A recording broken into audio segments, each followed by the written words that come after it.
All right, guys, we're back at it again down here at the shop.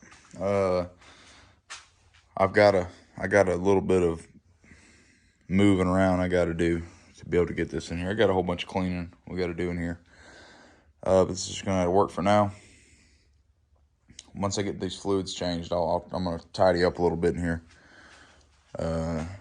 But pretty much, we're gonna do full front to back fluids and filters on this today. I'm gonna do separate videos. So like I'm gonna do one for the transmission fluid, one for the front diff, one for the oil, and one for the air filter / spark plugs, just so it's easier to find. It'll be more videos, but I know some guys like the longer videos, but this is just not going to be one of them. And I've got a ton more stuff coming in for this thing, so you guys are definitely going to want to stick around and see what's coming. I think it'll be pretty interesting. It'll be my first time messing with anything like this, so be an adventure, that's for sure. Got some 75/90 for the transmission, 2 quarts or 64 ounces. 32 plus 32 equals 64. So, okay, back at the rear of the vehicle, I'm using a star bit just because it's got a little more bite to it. I'm gonna crack this right here open, the rear diff plug, just so it can breathe a little bit. Trans fluid doesn't look that bad. It's still perfect level. It's got a little bit of a purplish tint. They use the AGL for the rear transmission, which is, it's what Polaris recommends. It's not what I'm using. If you do have a warranty through Polaris, you don't want to use this. You want to use go to your local dealership and get all of your parts or your oil changes and air filters and spark plugs, because they'll void your warranty for having, Valvoline gear oil or Mobil 1 oil or anything like that other than air fluids in there. They're not, those fluids are not the best. They're far from it, which is why I don't use them. And there's arguments that goes on for days out there on the internet you can check out, but there's research and facts to back up that the Polaris just uses the cheapest oil they can get their hands on. So with that being said, we're going to get back into it. So it's going to be pretty hard to see, but you've got 2 plugs, 2 drain plugs. You've got one in this hole right here. This rearmost one is the transmission for sure. So, like, you need to know that just in case you're not planning on doing both of them, because if you drain one of them accidentally, you're going to have to go to the store and get you some oil.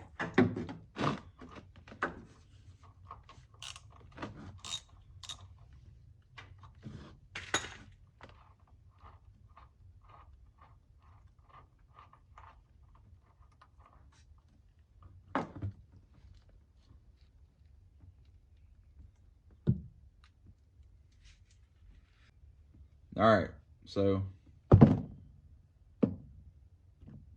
want to kill any spiders that may be crawling on your oil drain pan. You're going to let this drip for a few minutes, wipe your drain plug down, put your bolt back in, and we'll fill it up with fluid. All right, so we're going to get these ready to dump in that transmission. Got that bolt back on.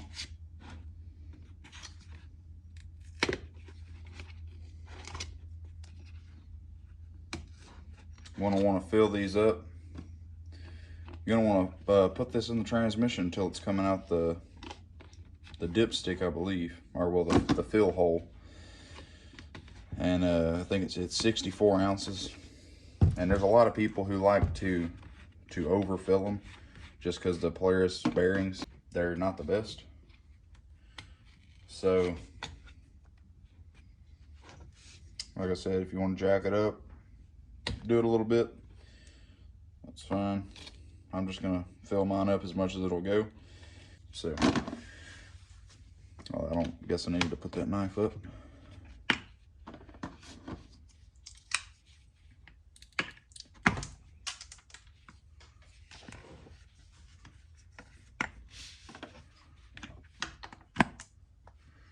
All right, let's go fill this bad boy up.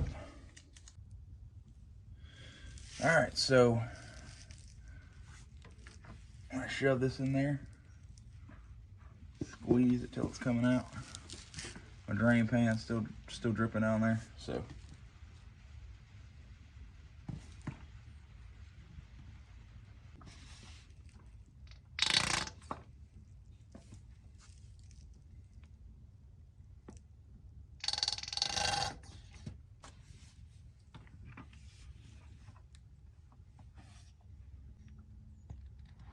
There is no dipstick on these. It's just whenever it's coming out the fill hole. P50. I'm gonna squeeze some in there and throw this bolt on. Just like that.